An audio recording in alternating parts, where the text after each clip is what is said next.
Hey, what's going on, guys? I'm here with a modified setup today.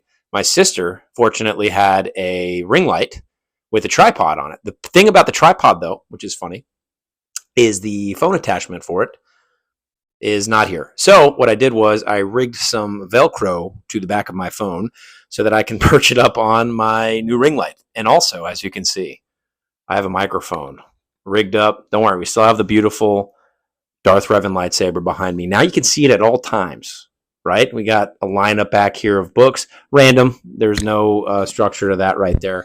I hope this microphone is my first time using the microphone, so please excuse any issues with it. If you have any ideas down below about how to fix problems with it, please feel free to put them down there in the comments. That said, I don't think I'll be knowing enough to figure that out because my English just made zero sense.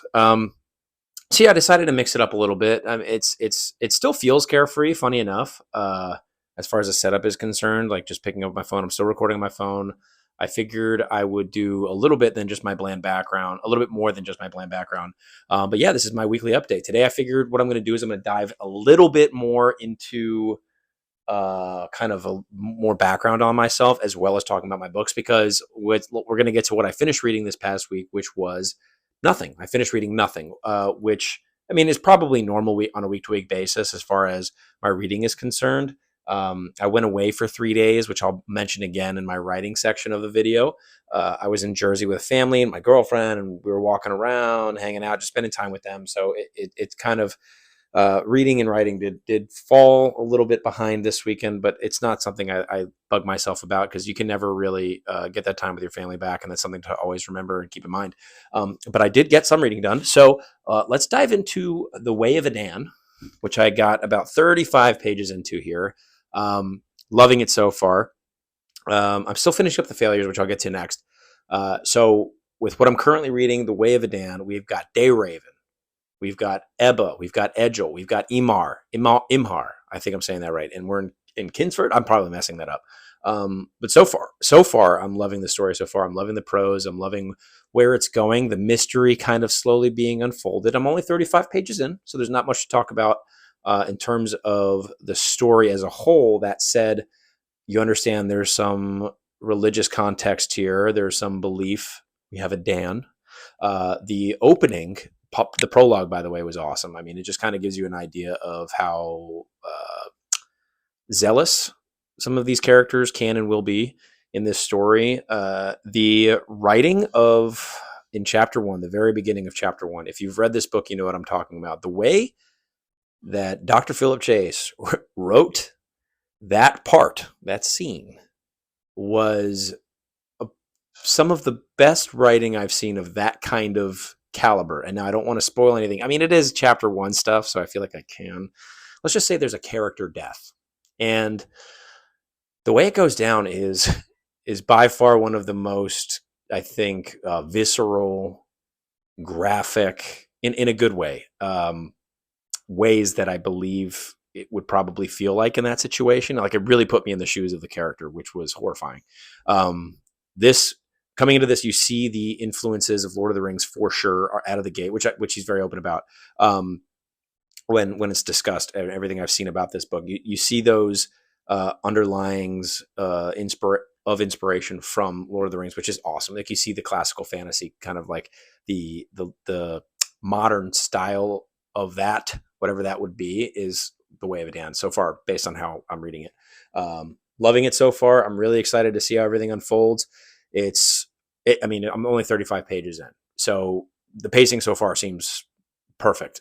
Like, what else can I say? I'm only 35 pages in. All right, guys, loving it so far. And then, testing out the microphone. Check 1 2 1 2 1 3. I made it to the halfway point of The Failures by Benjamin Lyer. Check that out. So far, we made it to part 2. We got introduced to the Deadsmith, who seem to be some form of assassins who are pretty savage, who is in pursuit of the prey, capital P. And sorry, I'm looking because I'm trying to like gauge how this whole new setup is. So you're going to have to forgive me. But yeah, so Deadsmith, some sort of assassin hunting the prey. And then we were introduced to the Lost Boys. I believe, earlier. I might have talked about them last week. But the perspective of the Convox has kind of fallen by the wayside. I've been curious to get back there. That said, Sophie's perspective in this book, which is the first people that you get introduced to, the monster. Oh, no, not the monster. It's the killers. Okay. They are the most compelling. Sophie's unfolding of kind of the overall plot. It seems like she's the main driver of the plot as far as us finding out what's going on in the mountain. And it's very cool so far. The world building is fascinating. Just seeing the different perspectives and just understanding that the way it's being written, there's going to be a convergence. It's just a matter of how and a matter of when. And I feel like we're getting there. The Deadsmith being introduced and who he's following, I don't know. The behemoths, the monsters, seeing their journey, and then how people in the world are seeing them. This is the first time I'm seeing that at this point in the book. It's fascinating. This is a very fascinating book. The world building is unlike anything I've ever read before, but with the exception of, and there are people who are fans of the Book of the New Sun who will probably disagree with me, but it feels like and I don't know, I have no idea about this author's inspirations, but it does feel like there is some minor inspiration from Book of the New Sun, which is not a bad thing by any means, just in the way that the world is kind of unraveling to the reader. It's very, very cool, and I'm loving it so far. So there is that. I read, oh, right, I was supposed to, let me find out where we're at here. The Battle of Doldry. I read from Survival to the Battle of Doldry. I think you guys can't really see too much. Okay, so I read Survival, Campfire of Dreams, and the Battle of Doldry, the first chapter of that in Berserk, the deluxe edition, volume 3. The Survival arc that I just read of Mr. Guts and his, I guess you could say, sacrifice for Casca. If those of you who are worried about spoilers, I would just skip ahead a little bit till I put this book down, because I just kind of want to freely talk about this because it's just a medium I'm not super familiar with, but I'm loving. And I'm loving the way Guts' character is kind of unfolding. You're seeing kind of this slow realization that his purpose is so undefined to him, and other than killing, and swinging that sword. And he's slowly beginning to care more and more for these characters in the arc that I'm in, because I don't think we're quite at maybe this is the Golden Age arc. Please tell me where I'm at in the comments below. I don't want to be so oblivious to based on how much I'm enjoying this. Like, I feel like I need to know more. And I kind of want to have my own experience with this manga. So I'm trying to avoid any videos or spoilers myself. There are some things that I know just based on hearing it through the grapevine of people that introduced me to this medium. That said, this is very heavy. This is very heavy to hold. That said, Guts, Casca, Griffith, just seeing how their relationship is developing, and then Griffith's relationship with the nobles and how that's developing, and how he just decided that he's going to set up for an invasion of Doldry, which has never been successfully taken over before. I'm very excited as to where this is going. This has been one of my more compelling, I say easy reads because it's easy to pick up and put down. Like, the chapters are very smooth to work through here. And I'm loving it so far. Ooh, I made a noise. I'm loving it so far. I'm loving everything about Berserk. I'm loving everything about Guts, Casca. Please don't spoil in the comments what happens. I just don't know yet, and I don't think I want to discover that stuff on my own. I know where Griffith's arc's going, and I'm seeing the seeds being planted there. I talk about that every week.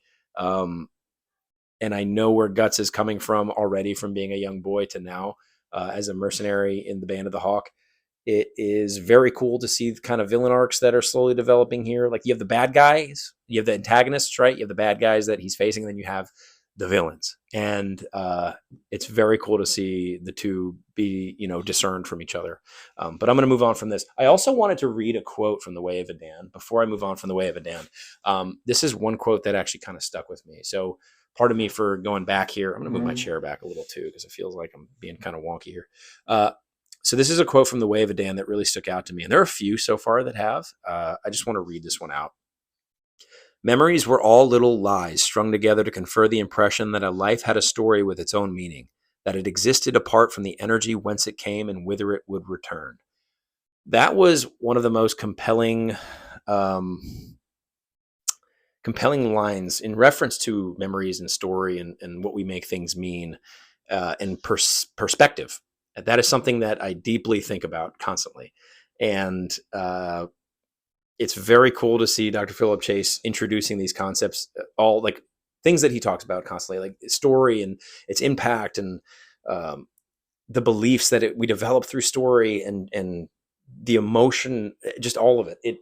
There is something about that quote referring to memories and referring to what we make those memories mean, and the stories of our lives and how they drive us.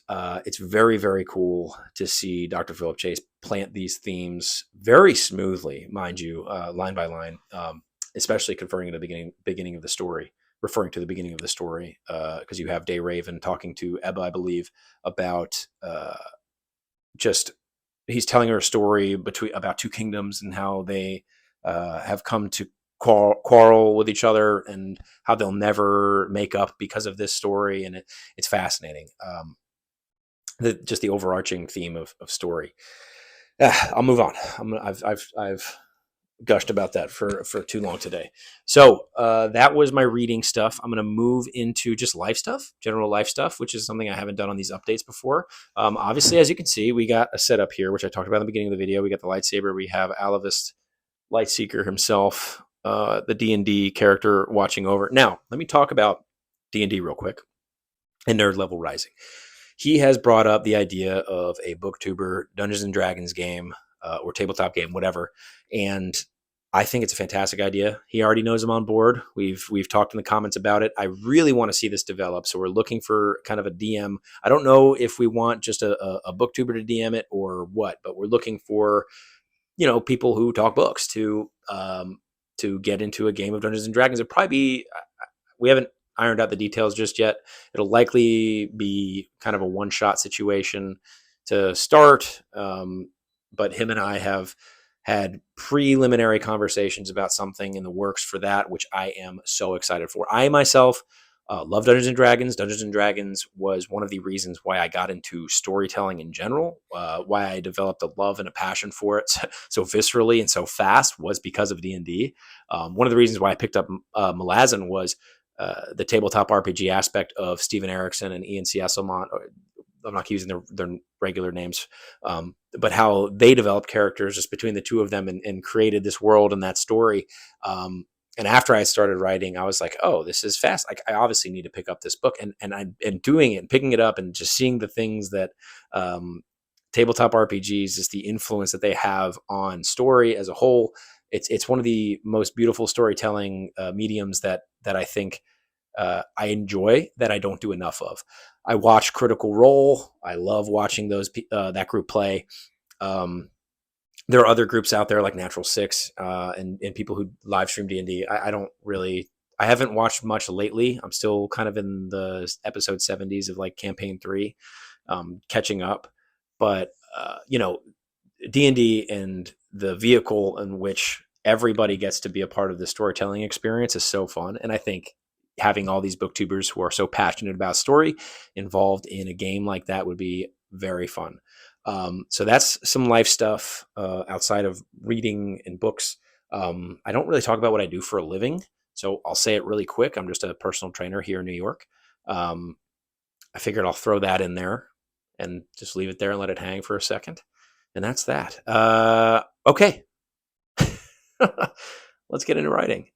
Please, if everybody is here for the reading part of the video, feel free to click off now as I get into my writing. Thank you so much for coming. Please leave comments down below with books that you recommend, books that you read this week, books that you're planning on reading in the month of September, maybe some things that you're looking forward to in October in terms of, scary, spooky season. I'm really looking forward to our conversations down below every week and posting these videos and hearing you guys comment down below about your passion, what stories move you.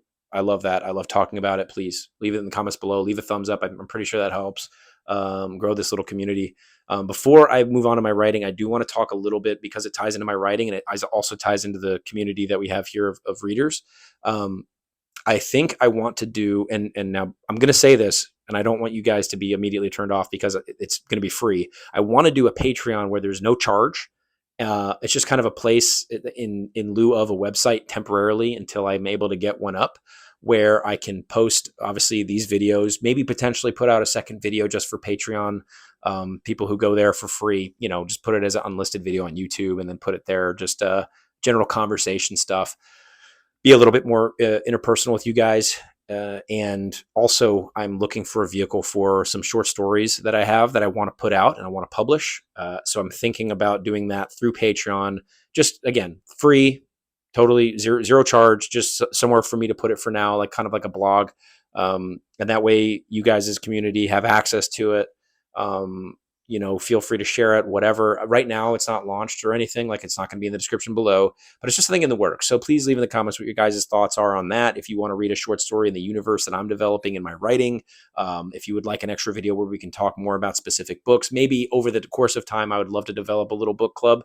Right now, I'm again with drafting the first draft of book 2. And I have very limited space in my mind to be able to do that stuff right now as much as I would love to. I'm already so active in reading in general. And that's why, one of the reasons why I do it is because to feel as an improvement as a writer, I feel like I need to read. And also, I love reading. I love the stories. I love the medium of reading. I love what you're able to weave into 400 or 500, whatever, 100 to 700, 1,000 pages.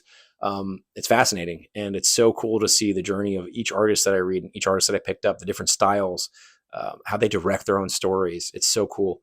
So let me know what you guys think down below about a free membership Patreon, or if there's other vehicles that I can use to put my short stories up in lieu of a website. Currently, I'm trying to figure out, I think in January, I'll do a cover reveal for my book. And I will also be putting my first short story up either in January or February. I haven't decided yet. I still have to go back and really look at it and dive through it and make sure that it's good to go for you guys. But again, I'm going to move fully onto writing now, so you guys can click off if you're just here for the reading community aspect of this. Otherwise, let's get into it. My word count this week up to today, I haven't written today yet. Likely it'll be up to 124,000. I'm only at 122.5 right now. So my goal today is to get up to that 124,000 mark so I can keep on that 1,000 word a day pace. I had those 3 days over the weekend where I didn't do any, or it was 2 days over the weekend where I didn't do anything. So the goal, the word count goal, again, and I talk about this usually weekly, it's a way for me to measure progress. And I know that in the first draft, you're going to end up deleting a lot of these words. The word count doesn't matter. I may end up finishing the word count goal and then having more to tell. But the point is that I have it.